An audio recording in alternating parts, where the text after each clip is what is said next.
41 દિવસ એટલે આનંદ ઉલ્લાસના દિવસ, આપણા બધા જ મનોરથો પૂર્ણ થાય એવા દિવસો. આ 41 દિવસો પ્રભુએ આપણા માટે જ ઉત્સવ કર્યો છે. મહાસુદ સાતમના દિવસે શ્રી યમુનાજીને તીરે હોળી ખેલ થાય છે અને કઈ રીતે પ્રભુ બધા ભક્તોના મનોરથ પૂર્ણ કરે છે તેનું રસ દર્શન આજે આપણે કરવાના છીએ. ગોલોકધામની લીલામાં, વ્રજની લીલાઓમાં ખોવાઈ જવાનો આ સુંદર અવસર છે. માટે જરા પણ ચૂકશો નહીં અને આપના પ્રિયજનોને પણ શેર કરીને એમને પણ આ આનંદનો લાભ લેવડાવશો. વહાલા વૈષ્ણવો, જય શ્રી કૃષ્ણ. હું મન આતુરી આપ સર્વે વૈષ્ણવોનું આજના આ અલૌકિક સત્સંગમાં હાર્દિક સ્વાગત કરું છું. આપ સર્વેને વસંત ઉત્સવની ખૂબ ખૂબ મંગલ વધાઈ.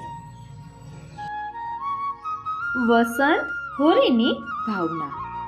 મહાસુદ સાતમ, શ્રી યમુનાજીના તીરે હોળી ખેલ.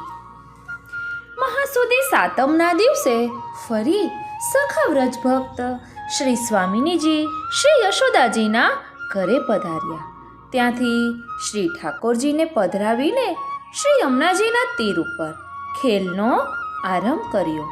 ત્યારે શ્રી લલિતાજીએ કહ્યું, जो यह भलो श्री यमुना जी को घाट है, यही ठौर पे श्री ठाकुर जी श्री बलदेव जी को पकड़ियो चाहिए. आ सांभळीने श्री स्वामिनीजी घणा प्रसन्न थया અને ઈશારાથી બધી સખીઓને કહ્યું, જો માર્ગ સબ રોકો. સખીઓએ જેટલા રસ્તા હતા તે બધા રોક્યા.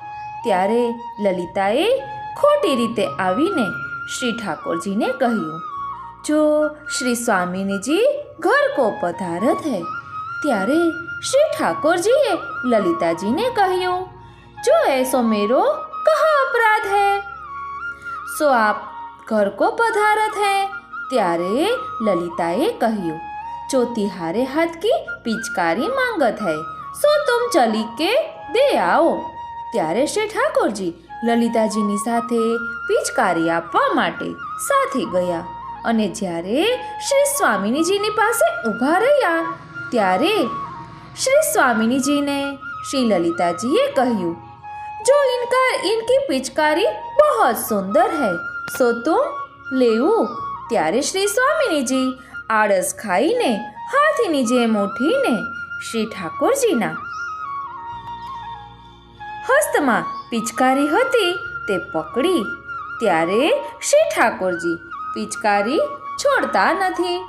શ્રીનાથજી બંને બાજુએથી અરસપરસ જોર લગાવ્યું. ત્યારે લલિતાએ કહ્યું, जो श्री कीर्ति जी की और मेरी तथा अपनी बात मत खोइयो, अब पिचकारी मती छोड़ियो. અને બાજુએથી મધુમંગલે કહ્યું, जो कृष्ण भैया, जो भैया श्री कृष्ण श्री यशोदा की श्री नंदराय जी की अपनी मेरी हंसी मती कराइयो, कहे ते जो पिचकारी मती छोड़ियो. પછી આગળ કહે છે,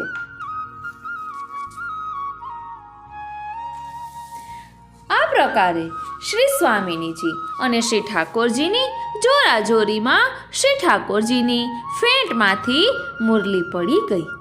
જે કોઈએ જોયું નહીં, ફક્ત શ્રી ચંદ્રાવલીજીએ જોયું.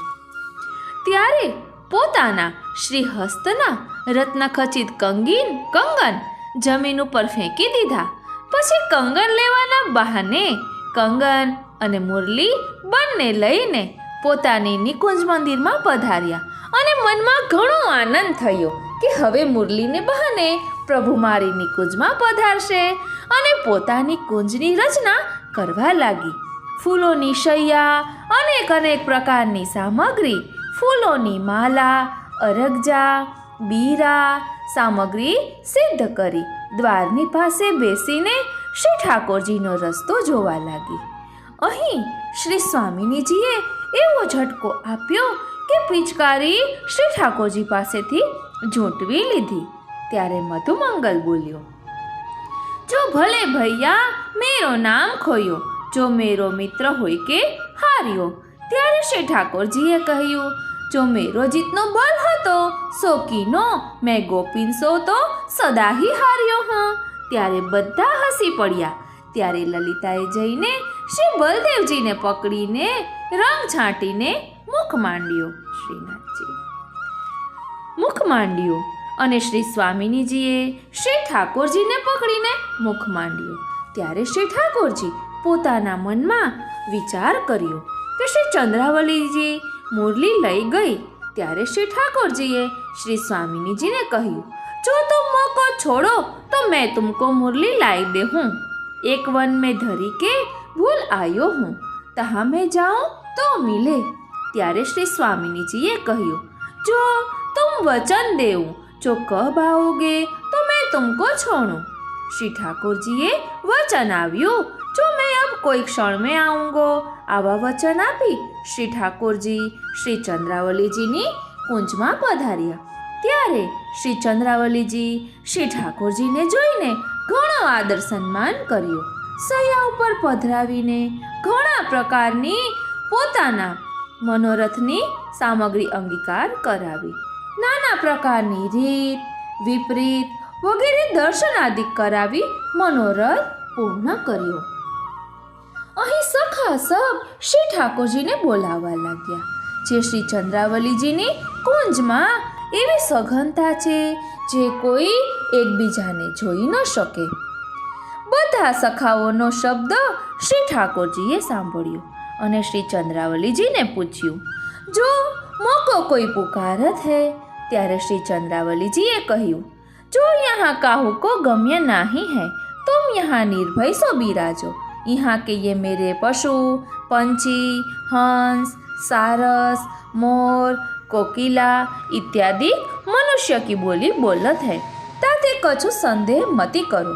આ સાંભળીને શ્રી ઠાકોરજી હસ્યા અને મનમાં કહેવા લાગ્યા, જો મોકો રાખવે કો વચન બનાય કે કહત હૈ. પછી શ્રી ચંદ્રાવલીજીના જેટલા મનોરથ હતા તે બધા પૂર્ણ કરી મુરલી લઈને શ્રી ઠાકોરજી શ્રી ચંદ્રાવલીજીનું ચિત્ત હરી પધારીને પોતાના સખાઓના યુથમાં આવ્યા.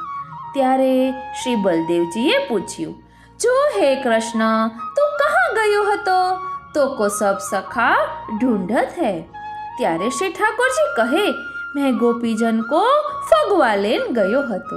तहाँ बीच में श्री नंदराय जी मिले. तिन्होंने खेल की वार्ता पूछी. सो उनसो मैंने सब कही. तात से मोको बहुत अवेर भय लागी. श्रीनाथजी પછી સુબલને ઘરે ફગવા લેવા મોકલ્યો. જ્યાં સુબલ જુએ છે કે ભંડાર આગળ શ્રી યશોદાજી ઊભા છે. ત્યાં શ્રી યશોદાજીએ સુબલને પૂછ્યું. ત્યારે સુબલે ખેલની બધી વાર્તા કહી. ત્યારે શ્રી યશોદાજીને પરમ આનંદ થયો અને ઘણા પ્રકારની સામગ્રી સખી પાસે લેવડાવીને પોતે પણ સાથે પધાર્યા. ત્યારે રસ્તામાં श्री यशोदाजीए सुबल ने कहूँ, जो तुम मेरे कन्हैया को आछी भांति सो राख्यो वो मेरो प्यारो है. त्यारे सुबले कहूँ, जो मैं अपने प्राणन ते अधिक रक्षा करत हूँ. तुम्हारो पुत्र सब व्रज के बनन में प्रसन्न रहत है. त्यारे दूरथी गोपीओए श्री यशोदाजीने आवता जोईने श्री ठाकुरजी શ્રી બલદેવજીને છોડીને મોઢા ઉપર ગુલાલ લાગ્યો હતો તે બધો પોતાના આંચલ એટલે કે પાલવથી રૂછીને બીજા વાઘા પહેરાવી બધી ઊભી રહી ગઈ. એટલામાં શ્રી યશોદાજી શ્રી ઠાકોરજીની પાસે આવીને પોતાની ગોદમાં લઈને મુખચુંબન કરી ઘણા જ પ્રેમથી વહાલ કર્યું. પછી પોતાના શ્રી હસ્તથી સામગ્રી શ્રી ઠાકોરજીને આરોગાવી. ત્યારે બધી સખી ગોપ સખા આવીને કહે, જો શ્રી યશોદાજી તુમારે પુત્ર કો બહોત છીરકે નહીં હૈ. ત્યારે શ્રી યશોદાજી ગોપીઓની ઉપર ઘણા પ્રસન્ન થયા. મેવા મીઠાઈ આપી ઘણા પ્રકારના આભૂષણ વસ્ત્ર પહેરાવ્યા. આવા ગોપીઓની વાત સાંભળને શ્રી બલદેવજીથી રહેવાયું નહીં. ત્યારે કહ્યું, हे यशोदा जी, अब ही तुम आई हो, तब हमको और श्री कृष्ण को छोड़ ही नहीं तो दो बंधे हते. આ સાંભળીને શ્રી યશોદાજીએ ગોપીઓની ઉપર ગુસ્સે થયા. ત્યારે શ્રી ઠાકોરજીએ આવું કહ્યું, જો तुम गोपीन के ऊपर कोप क्यों करत हो? दाऊ जी तो भाभी ने झिड़के हैं और मुख मांडियो है, ताते दाऊ जी को लाज लागी है, ताते भाभी सो तो कुछ चलत नहीं. गोपी तो मुख बहुत आछी भांति सो राखत है. ત્યારે શ્રી યશોદાજીને ચુંબન કરીને કહ્યું, જો તું સાચો હૈ, દાઉજી તો જૂઠો હૈ. આ સાંભળીને માતા પુત્રનો સ્નેહ જોઈને શ્રી બલદેવજી હસી પડ્યા. જે વાત શ્રી નંદરાયજીએ સાંભળી કે શ્રી યશોદાજી ખેલમાં પધાર્યા છે, આ સાંભળી શ્રી નંદરાયજીથી પણ રહેવાયું નહીં અને આપ પણ ખેલમાં પધાર્યા. જે દૂરથી જોઈને શ્રી ઠાકોરજી તાળી પાડીને કહેવા લાગ્યા. ઠાકોરજી તાળી પાડીને કહેવા લાગ્યા, જો બાબા આવત હૈ, જો બાબા આવત હૈ. ત્યાં શ્રી યશોદાજીએ ચાદરીનો ઘૂંઘટ કાઢીને બેસી ગયા અને શ્રી નંદરાયજી શ્રી ઠાકોરજીનો મુખારવિંદ જોઈને દેહની ભાષા ભૂલી આનંદમગ્ન થઈ ગયા અને શ્રી યશોદાજીની પાસે જઈ શ્રી યશોદાજીના ખોળામાંથી શ્રી ઠાકોરજીને લઈને મુખચુંબન કર્યું. ત્યારે શ્રી ઠાકોરજીએ, બાબા જુઓ, मैया जी ने तो आभूषण वस्त्र आदि समस्त गोपीन को दिए हैं. ત્યારે અત્યંત સુંદર આભૂષણ વસ્ત્ર શ્રી નંદરાયજીએ, ધ્યાન આપજો बाबा, जो मैया जी ने तो आभूषण वस्त्र आदि समस्त गोपीन को दिए हैं. ત્યારે શ્રી નંદરાયજીએ પ્રસન્ન થઈને કહ્યું, जो मैं तुमको बलदाऊ को तथा समस्त सखान को पहराऊंगो.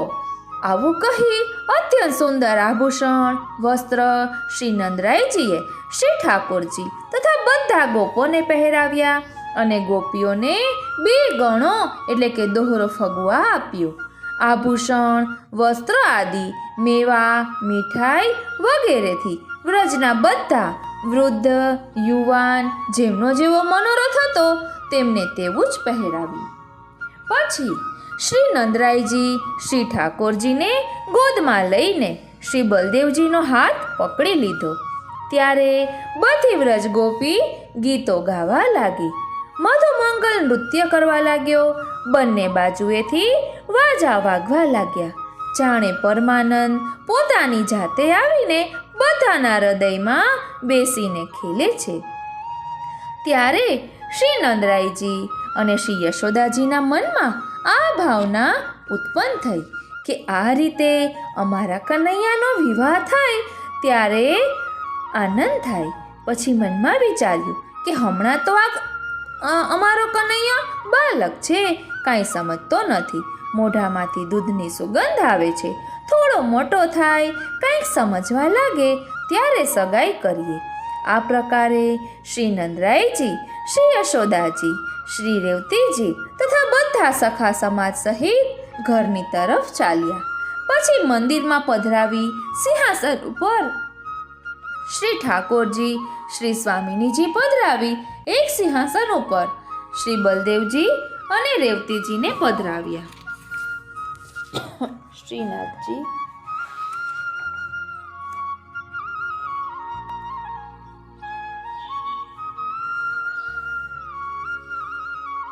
એટલો આનંદ આવી રહ્યો છે કે એવું લાગે છે કે બસ આવા લીલાના અનુભવો અવિરત થયા કરે અને આપણે પણ લીલા રસમાં ડૂબ્યા રહીએ. પરંતુ આપણે કાલને આધીન છીએ, એટલે આજના સત્સંગને અહીં જ વિરામ આપીએ. આજનો આ સત્સંગ શ્રીનાથજી, શ્રી યમુનાજી, શ્રી મહાપ્રભુજીના ચરણારવિંદમાં સમર્પિત કરું છું. જય શ્રી કૃષ્ણ.